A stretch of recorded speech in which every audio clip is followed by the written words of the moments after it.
what the crap is going on God, here? I wish you asked him what he was reaching for. You watch. I found this hospice nurse on Instagram. I don't remember her name, but she's like posting all these videos of people doing this exact thing. They're reaching for stuff, and she's a hospice nurse. Did right? you save it? Do you have it on your phone? I don't have it. I don't remember. She's got a lot of following. She's got a big following. Just look Jamie up will probably find it. hospice nurse on Instagram or whatever. But she posts all these videos of these people. Is this her? Oh, they're reaching. They're like calling out. I don't know if that's not her, but this is another one. That's not the one I watch. A death reach. It's a very common thing, and they're calling out a lot of times the names of loved ones that have passed before them. Whoa. They're seeing something like they're seeing into the other realm. Oh, it's that lady on the far right over there. That's the one I watch. She's a little crazy, but I'm gonna go ahead and tell you, she puts out some wild stuff, man. This is common stuff, man. What's her name? What's her name, Jamie? It says below. Hospice nurse Penny.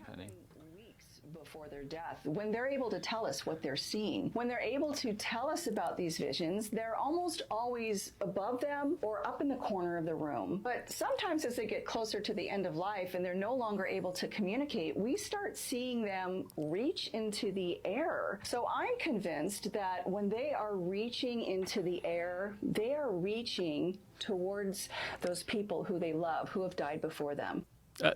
This woman's not a believer, as far as I know. I don't know what her, how her worldview is on in terms of what happens after this. But she's just sitting here showing you, saying, "Hey, this happens. Yeah, we can't figure out why. We can't figure out what's going on." Obviously, for me, when I see that happening, when Mr. Don sits up in the bed, even though he's literally paralyzed by a stroke. It's an impossibility. He sits up in his bed and reaches both hands in the air and then lays down and departs the tent. What do I have to believe that, like, his transportation had arrived. You know what I mean? Yeah. And to witness that, how does that not, like, strengthen? Yeah. You're witnessing something that's tangible.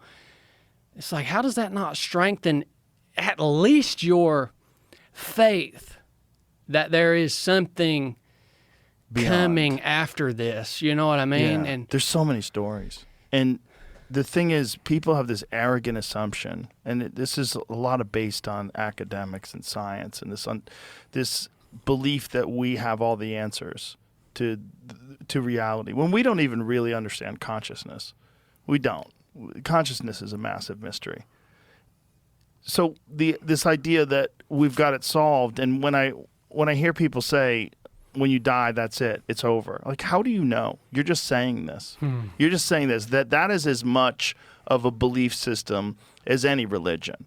This belief in something that you have no evidence of whatsoever, but there's so many anecdotal stories of people with near-death experiences, including Sebastian Junger. Do you know who he is? I've heard the name. Brilliant journalist. He a great author. He's written some incredible books. He did Restrepo, right?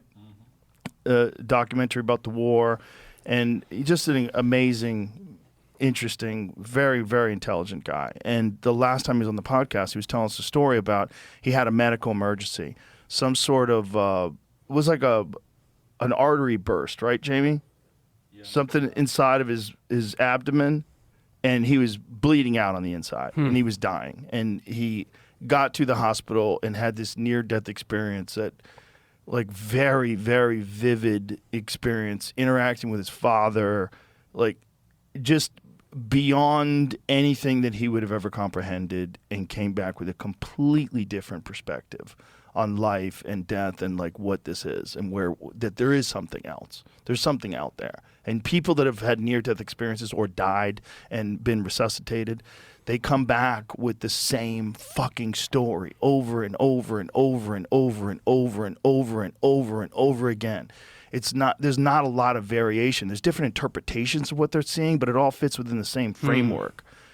It all fits within a framework that there's something there. Did you see the video of this kid like a couple weeks ago? No. He's having a wild experience where he sees Jesus, he sees his dead father.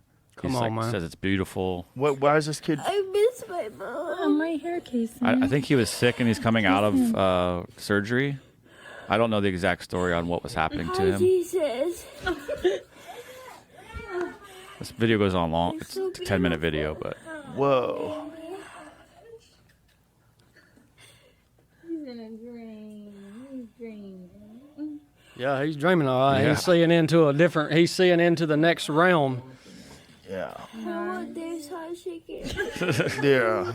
Well, crazy. You could you know- dismiss that. You could dismiss that if you wanted to. Yeah, you can, But- man. But look, man, and I don't even need all these signs and wonders. Like I don't even need all that, man. I mean, it's great when you get the opportunity to witness things like I got to witness with my friend Mr. Don, and just see his faith and see that the Word manifest power in him. Like, it's great when you get to see it, but you can get too carried away with all that stuff too. You know what I mean? It's like, I don't know, man. You know, I'm wondering, Joe, if the Almighty ain't calling you.